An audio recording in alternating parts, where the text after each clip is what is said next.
नमस्कार, आदाब, सत श्री अकाल दोस्तों। हरे कृष्णा। कैसे हैं आप सब लोग?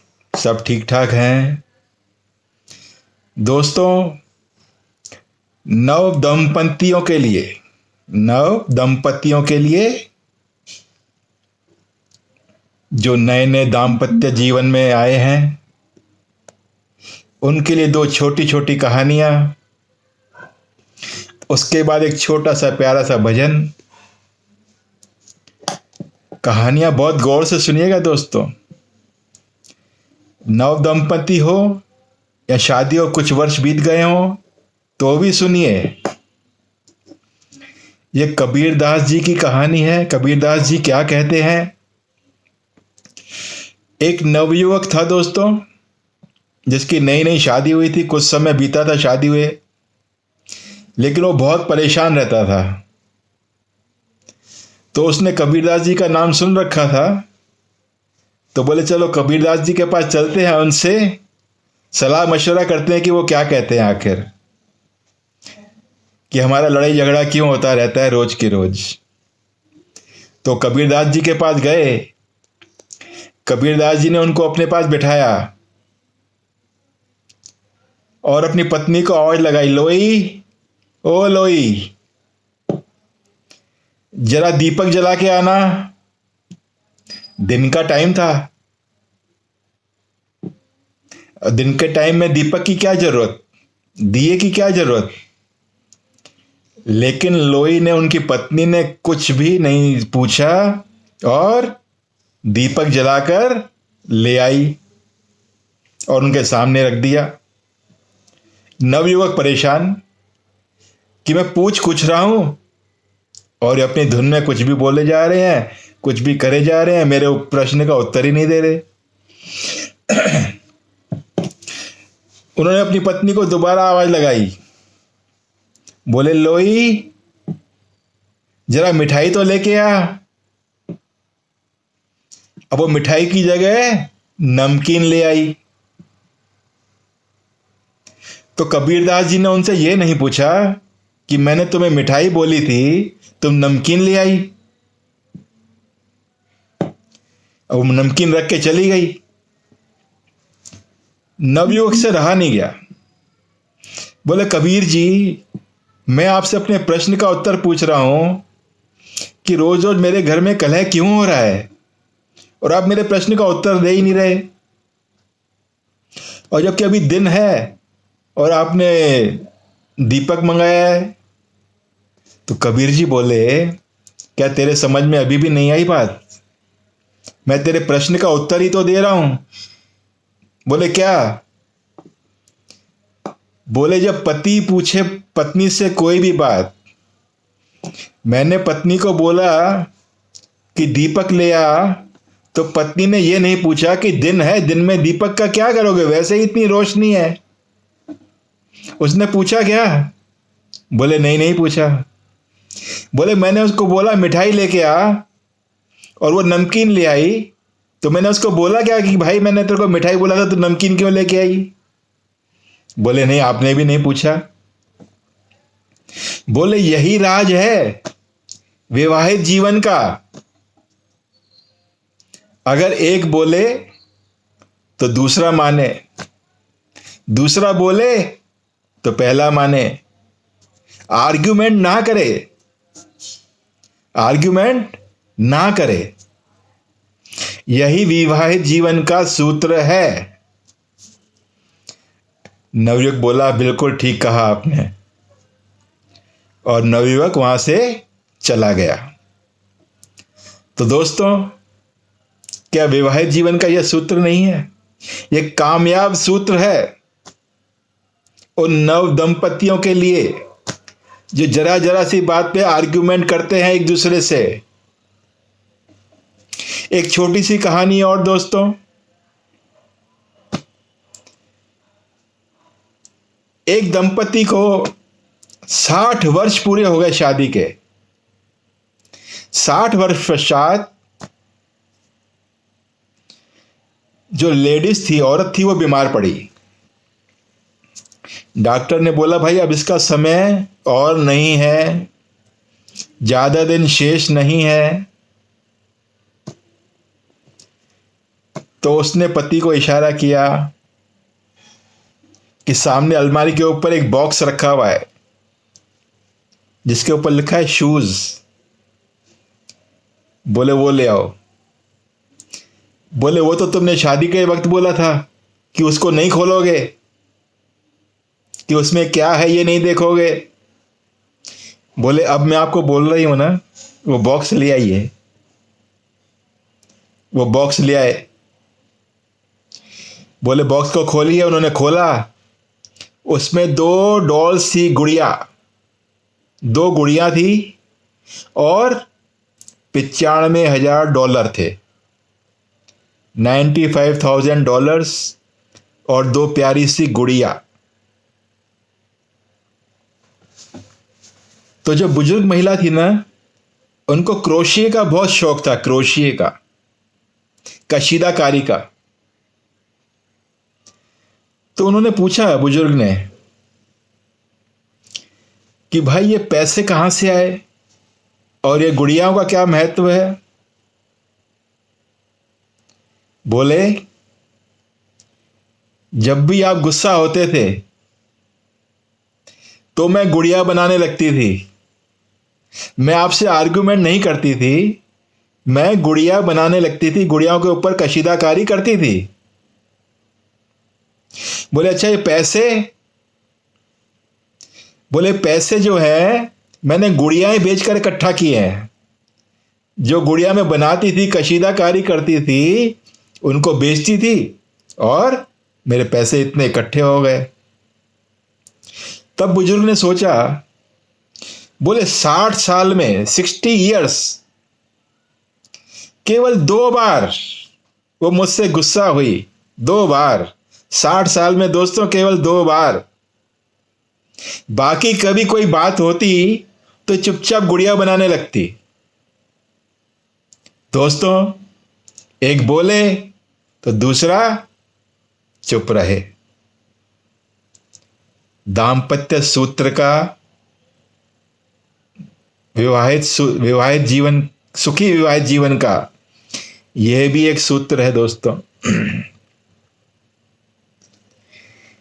जो नवयुवक नवयुवतियां जिन्होंने अभी अभी ताजा ताजा शादियां की हैं, लेकिन जिनको शादी में 5, 7, 10 वर्ष भी हुए और अभी भी उनके विवाहित जीवन में कुछ ना कुछ तू मैं चल रही है, वो इन कहानियों से थोड़ी सीख ले लें। दोस्तों ये जो आपस में तू मैं है ना, यही जी का जंजाल है। यही जी का जंजाल है। कबीर जी की कहानी से सीख लीजिए कि अगर दिन में पति ने बोला है दीपक लाने के लिए तो दीपक ले आइए, मतलब आर्ग्यूमेंट नहीं करिए। एक दूसरा सूत्र, अगर दोनों में से कोई भी एक गुस्से में है तो उसको गुस्से से जवाब मत दीजिए, कुछ देर शांत हो जाइए। जब गुस्सा शांत हो जाए उसके बाद उसको बोलिए कि आप गुस्से में देखो क्या क्या बोल गए। तो उसको रियलाइज होगा कि वाकई जो है गुस्से में मैंने कुछ ज्यादा गलत बोल दिया। दोनों में से कोई भी गुस्से में हो, एक जना शांत हो जाए, और जब गुस्सा शांत हो जाए एक जने का, उसके बाद में उसको प्यार से समझाना है। दोस्तों आग में घी डालोगे तो आग भड़केगी ना, बुझेगी नहीं। गुस्से को गुस्से से शांत नहीं कर सकते, प्यार से शांत कर सकते हैं। अब दोस्तों एक भगवान जी की बात हो जाए। दोस्तों एक संत जी थे, तो लोग उनके पास आते थे परामर्श के लिए या कुछ सुनने के लिए। तो जो कोई नया आता था ना, उसको क्या कहते थे कि भाई तेरे पास जो भी है उतार के मेरे को दे दे, तेरी अंगूठियां, तेरी चैन, तेरा कड़ा, जो भी है उतार के दे दे। दोस्तों एक बार एक महिला उनके पास आई जो कि हीरे जवाहरात से लदी हुई थी। तो वो भी उनको सुनने के लिए आई थी, परामर्श लेने के लिए आई थी। तो उनके पास गई, उसने बोला सबसे पहले तो मुझे अपने सारे जेवरात उतार के दे दे। वो चौंक गई कि संत और जेवरात और पैसे, संत ने क्या करने पैसे। तो वहां पर एक महिला और थी। तो उसने उस महिला से पूछा कि ये क्या कहानी है। तो उस महिला ने बोला कि भाई जब मैं पहली बार यहां आई थी तो मुझे भी कहा गया था कि जो भी तेरे पास है उतार के दे दे, जो भी तेरे पर्स में रुपए पैसे हैं, जो भी तूने पहना हुआ है सब उतार के रुमाल में बांध के मेरे को दे दे। अब मैंने तो इनसे कुछ पूछा नहीं, मैंने इनको बांध के दे दिया। जैसे इन्होंने बोला मैंने बांध के दे दिया। अगले दिन इन्होंने मुझे लौटा दिया। जो मैंने दिया था उसके अतिरिक्त भी उसमें कुछ ना कुछ था। तो जितना मैंने दिया उससे ज्यादा इन्होंने मुझे लौटा दिया। अब उस महिला को आ गया लालच। पहले तो वो हिचकिचाई वो। जब उसको उनके शिष्यों ने और उस महिला ने बोला कि ये सबको लौटा देते हैं और कुछ ना कुछ ज्यादा ही जाता है कि उनके पास, तो महिला लालच में आ गई। महिला भी कुछ क्षण के बाद गई गुरुजी के पास, संत के पास, और सारा उतार कर जो है रुमाल में बांधा और संत जी को दे दिया। अब दोस्तों 15 दिन बीत गए। महिला इंतजार करती रह गई कि मेरे पास कब मेरा रुमाल वापस आएगा और उसमें कुछ ना कुछ ज्यादा होगा एक्स्ट्रा।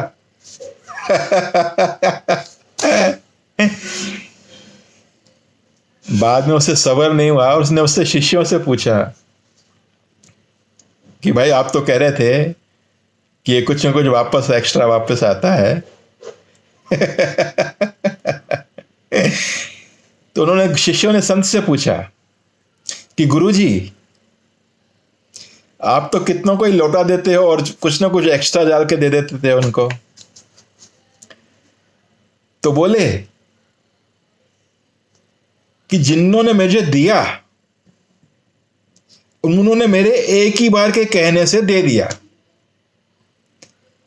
उनको नहीं पता था कि मैं उनको ज्यादा दूंगा या कुछ और करूंगा, उन्होंने दे दिया। जबकि इस महिला ने जो है मुझे लालच में दिया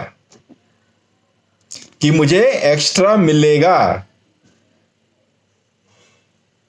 लालच में दिया ना उसने, नहीं तो वो नहीं देने वाली थी। बोले इसलिए मैंने उसको वापस नहीं किया। जो प्यार से दे दे दोस्तों, ये वही कहानी आ गई दान वाली। अगर आप दान करते हैं बिना किसी स्वार्थ के तो वो फलीभूत होगा।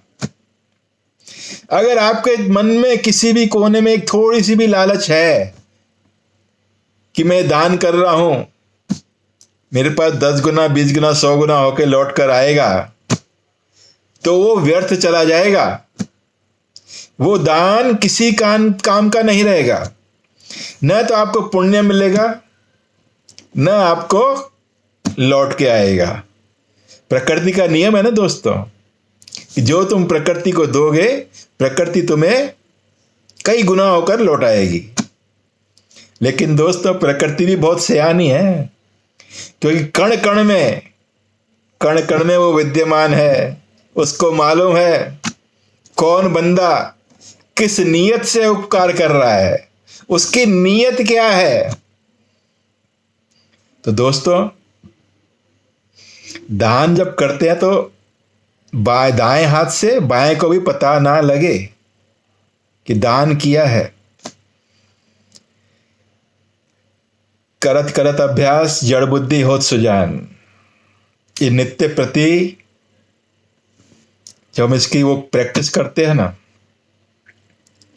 तो धीरे धीरे शुरू शुरू में तो सबके मन में आता है यार चलो हम अच्छा कर रहे हैं, अच्छा लौट के आएगा, अच्छा कर। लेकिन जब आप प्रतिदिन ये करते हैं ना, फिर धीरे धीरे ये आदत जो है छूट जाती है कि हमारे दिमाग में कोई ऐसी बात रहे। तो दोस्तों, ये गाना जो बना था ना, कल भी मैंने बताया था, तुम 1 पैसा दोगे वो 10 लाख देगा। तो ये गाना कोई ऐसे ही नहीं बना हुआ, कुछ ना कुछ अच्छा है इसमें। जैसे तुम एक बीज बोते हो, उसमें से एक वृक्ष खड़ा होता है। आम का बीज बोया ना, एक वृक्ष बना। तुम्हें 3-4 साल में जब वो वृक्ष बना, तो तुम्हें को कुछ हजार आम मिले, कुछ हजार, सैकड़ों नहीं, कुछ हजार।